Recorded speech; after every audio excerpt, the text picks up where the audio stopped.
बिस्मिल्लाहिर्रहमानिर्रहीम। अस्सलामुअलैकुम वरहमतुल्लाहि वबरकातुहू। दोस्तों, कैसे हैं, क्या हाल है। उम्मीद करता हूं कि आप सब खैर वाफियत से होंगे। मैं मोहम्मद आलमगीर अंसारी। इस वीडियो में हम आप सबका इस्तकबाल करते हैं। वीडियो को शुरू करने से पहले आप हजरात से एक छोटी सी रिक्वेस्ट है। आप हमारे चैनल पर अगर नए हैं या पुराने हैं, चैनल को सब्सक्राइब नहीं किया है तो मेरे भाई, मेरे दोस्त, सबसे पहले चैनल को सब्सक्राइब कर लीजिए, वीडियो को लाइक कर दीजिए और दोस्तों में भी शेयर किया कीजिए। चलिए अब हम वीडियो को शुरू करते हैं। मैं इस इलाके में नया आया हूँ। मैं इस इलाके में नया आया हूँ, या मैं इस क्षेत्र में नया आया हूँ, या मैं इस एरिया में नया आया हूँ। ये अल्फ़ाज़ हम लोग हिंदी या उर्दू में बोलते हैं। इसको अगर अरबी में बोलना होगा तो कैसे बोलेंगे? ईजी अना जदीद, ईजी अना जदीद हाज़ल मंतक़ा, हाज़ल मंतक़ा। ईजी का मतलब होता है आया हूँ, ठीक है। अना का मतलब मैं, जदीद का मतलब नया, और हाज़ल मंतक़ा, हाज़ा का मतलब इस, और मंतक़ा का मतलब एरिया होता है, इलाका होता है, क्षेत्र होता है। इसको, क्षेत्र को, एरिया, इलाका को अरबी में मंतक़ा कहते हैं। तो मैं इस इलाके में नया आया हूँ, या मैं इस क्षेत्र में नया आया हूँ, या मैं इस एरिया में नया आया हूँ। अगर कहना होगा तो कहेंगे ईजी अना जदीद हाज़ल मंतक़ा, इस तरह से कह सकते हैं। या वही अगर कहना हो कि मैं इस शहर में नया आया हूँ, मैं इस शहर में नया आया हूँ, तो क्या कहेंगे? कहेंगे ईजी अना जदीद हाज़ल मदीना, हाज़ल मदीना। ईजी अना जदीद हाज़ल मदीना। बस यहाँ मदीना हमको जोड़ना है मंतक़ा को हटा करके, यानी मदीना का मतलब शहर होता है। अरबी में शहर को मदीना कहते हैं। ईजी अना जदीद हाज़ल मदीना, इस तरह से हम कह सकते हैं और बोल सकते हैं। या हमें यूँ कहना हो कि मैं इस कंपनी में नया आया हूँ, तो कैसे कहेंगे? कहेंगे ईजी अना जदीद हाज़ल शरीका। हाज़ल शरीका भी कह सकते हैं, या हाज़ल शिरका भी कह सकते हैं। कंपनी को अरबी में शरीका और शिरका दोनों कहते हैं। शिरका भी कहते हैं और शरीका भी कहते हैं। तो मैं इस कंपनी में नया आया हूँ, ईजी अना जदीद हाज़ल शिरका या हाज़ल शरीका, दोनों तरह से हम बोल सकते हैं। अगला जुमला लेते हैं। तुम्हारा यहाँ कौन है, मैं नहीं जानता। अगर ये हमको कहना हो कि तुम्हारा यहाँ कौन है, मैं नहीं जानता, या कोई हमसे कहता है, तो हम कैसे बोलेंगे या समझेंगे? फ़ी इंता, फ़ी इंता मिन हिना अना मैं अदरी। फ़ी इंता मिन हिना मैं अदरी, इस तरह से कह सकते हैं। फ़ी का मतलब है होता है, इंता का मतलब तुम्हारा, मिन का मतलब कौन, हिना का मतलब यहाँ होता है। तो तुम्हारा यहाँ कौन है, अना मा अदरी, मैं नहीं जानता। अना का मतलब मैं होता है, माँ का मतलब नहीं, अदरी का मतलब जानना होता है। तो अना मा अदरी, मैं नहीं जानता।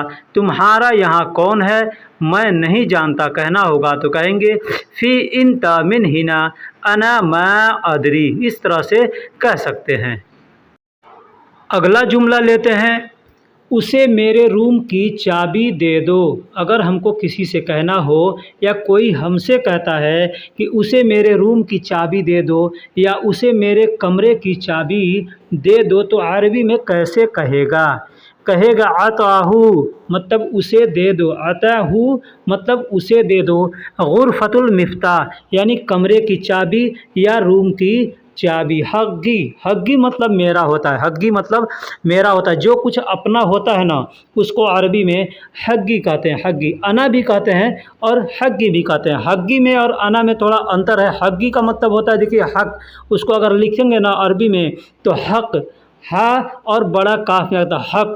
तो हक जो होता है वो सच होता है, असल होता है, ठीक है। तो हग्गी यानी वो मेरा असली है, मेरा अपना है, ठीक है। तो उसको हग्गी कहते हैं। तो अगर कहना होगा उसे मेरे रूम की चाबी दे दो या उसे मेरे कमरे की चाबी दे दो, तो कहेंगे अताहु गुरफतुल मिफ्ताह हग्गी। अब मिफ्ताह को कुछ लोग मुफ्ता कहते हैं या कुछ लोग मिफ्ताह कहते हैं। अताहु का मतलब होता है उसे दे दो, और गुरफा का मतलब होता है रूम, मिफ्ता का मतलब चाबी होता है, और हग्गी का मतलब मेरा होता है। अता का मतलब देना होता है, और इसमें हमने हु का इस्तेमाल किया अताहु। तो अता का मतलब देना होता है, हु का मतलब वह, हु का मतलब वह या उस, जैसे हुआ कहते हैं ना, तो हुआ को यहाँ शॉर्टकट में हु लिखा गया है, ठीक है। तो अताहु गुरफतुल मिफ्ताह हग्गी, यानी उसे मेरे रूम की चाबी दे दो, इस तरह बोल सकते हैं। अगला जुमला लेते हैं, जो मेरी चीज़ें हैं मुझे दे दो।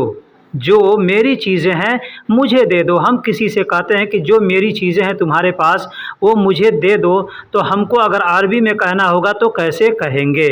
कहेंगे आतीनी, आतीनी यानी मुझे दे दो।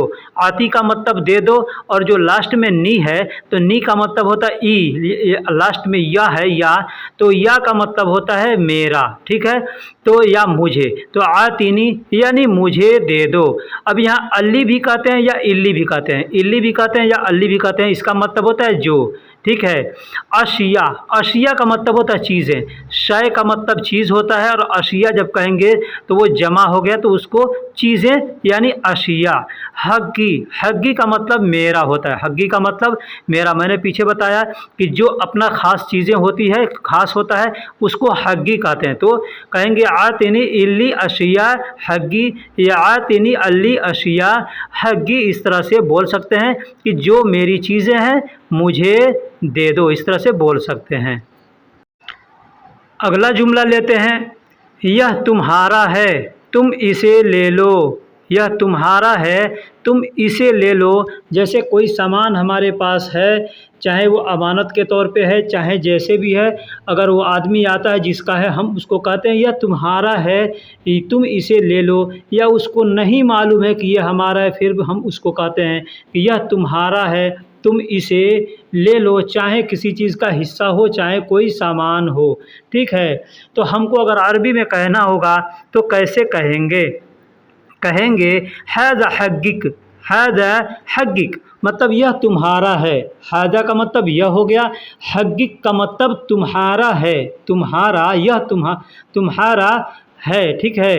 अब हग्गी कहेंगे तो मेरा, ठीक है, लेकिन हग्गिक कहेंगे तो तुम्हारा, ठीक। अब यहाँ पे हम चाहें तो हाज़ा इंत भी कह सकते हैं, हाज़ा इंत भी कह सकते हैं, यानी यह तुम्हारा है, ठीक है। लेकिन हमने यहाँ पे नया सेंटेंस दिया है, हाज़ा हग्गिक मतलब यह तुम्हारा है। हाज़ा इंतशील, हाज़ा इंतशील इसे तुम ले लो, या यह तुम ले लो, इस तरह से हम बोलेंगे कि यह तुम्हारा है इसे तुम ले लो।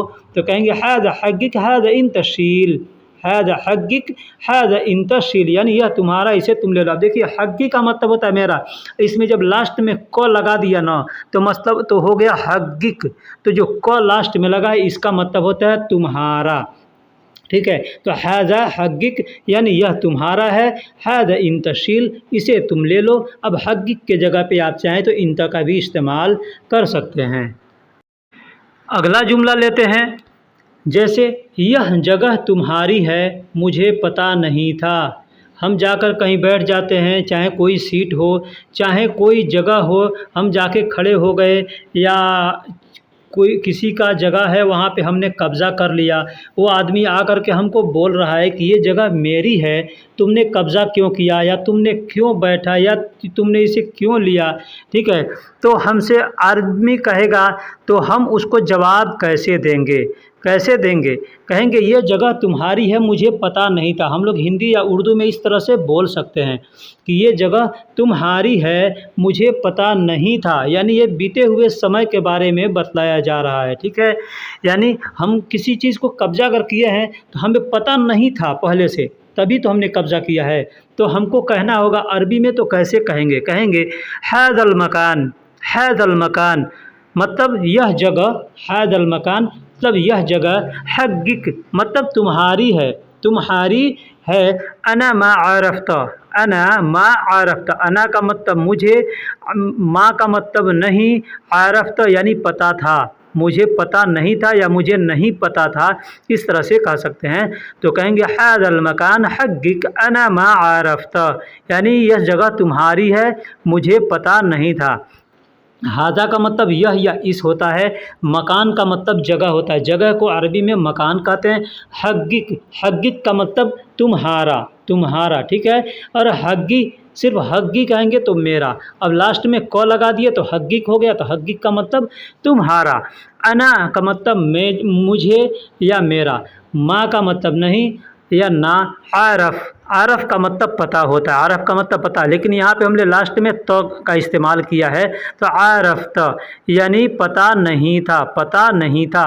हाज़ल मकान हक़्क़िक़ अना मा आरफ़्त, यह जगह तुम्हारी है, मुझे पता नहीं था, इस तरह बोल सकते हैं। अगला जुमला लेते हैं, सॉरी ये मेरी गलती है, मुझे माफ़ कर दो। जैसे हम कोई काम करते हैं, कोई काम हमसे गलती हो जाती है, गलत हो जाती है, बिगड़ जाता है, नुकसान हो जाता है, और सामने वाला अगर हमको डांटता है या बोलता है, या कोई भी हम काम कर रहे हैं या किसी भी चीज़ की गलती हो जाती है अगर, तो हम उससे माफ़ी मांगते हैं ना, तो हमको अरबी में कैसे कहना होगा। हम लोग हिंदी में अगर कहेंगे कि सॉरी ये मेरी गलती है, मुझे माफ़ कर दो, या मुझे माफ़ कर दो ये मेरी गलती है, हम लोग ऐसे कह सकते हैं हिंदी में या उर्दू में।